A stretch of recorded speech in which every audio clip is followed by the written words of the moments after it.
अखण्डमण्डलाकारम्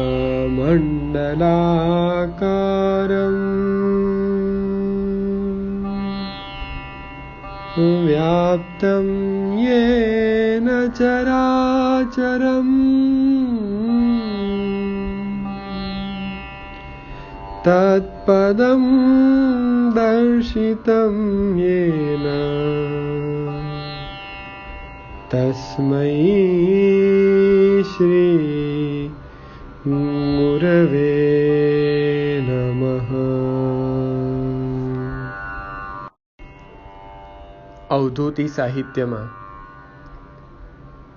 ગુરુ મહારાજે અનેકવિધ રચનાઓ આલેખી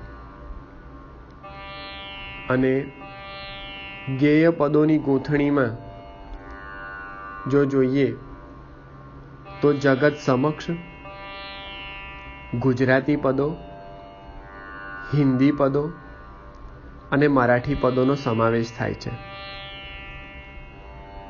ગુજરાતી અને હિન્દી પદો અવધૂતિ આનંદ નામના ભજન સંગ્રહમાં સમાવિષ્ટ કરવામાં આવ્યા છે. ગુરુ મહારાજે મરાઠી ભાષામાં પણ અભંગોની રચના કરી. અભંગ અર્થાત જે કાળના મારથી ભંગ ના થાય તેવા પદોને અભંગ કહેવામાં આવે છે. મૂળ અભંગો મહારાષ્ટ્રીય ભાષામાં મહારાષ્ટ્રના ભક્તો ગાય છે.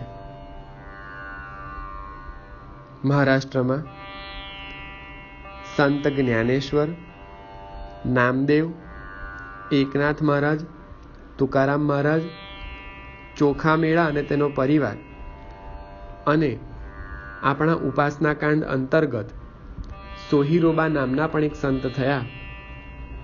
એમણે પણ અભંગોની રચના કરી.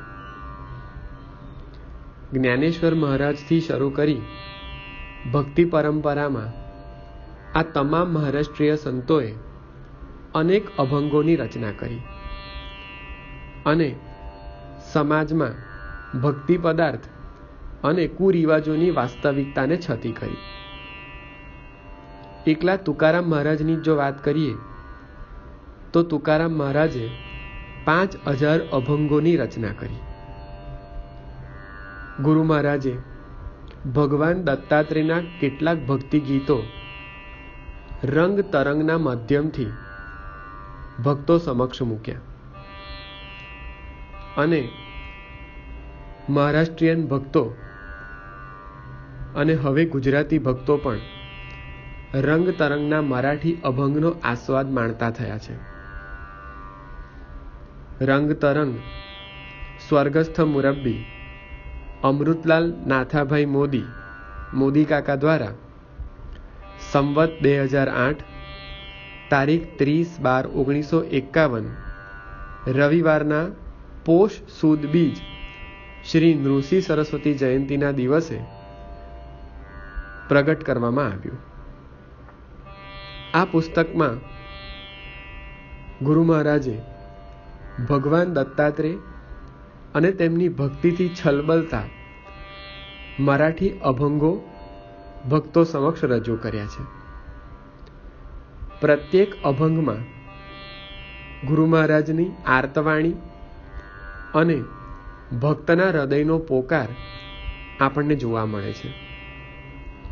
કેટલાક પદોની અંદર જીવનની કેટલીક એવી ઘટનાઓ કે જેનાથી ભક્ત ત્રાસીને ભગવાનને અર્થાર્થી બનીને પણ પોકાર કરે છે. આવા જ પદોને માણવા માટે આપણે એક નવતર પ્રયાસ કરી રહ્યા છીએ.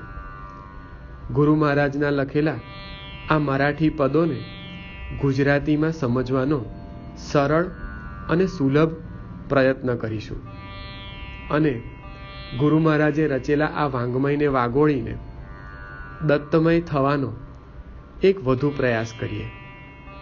તો આવો રંગ તરંગને માણી અને રંગના તરંગમાં ખીલવા માટે તન્મય થઈએ.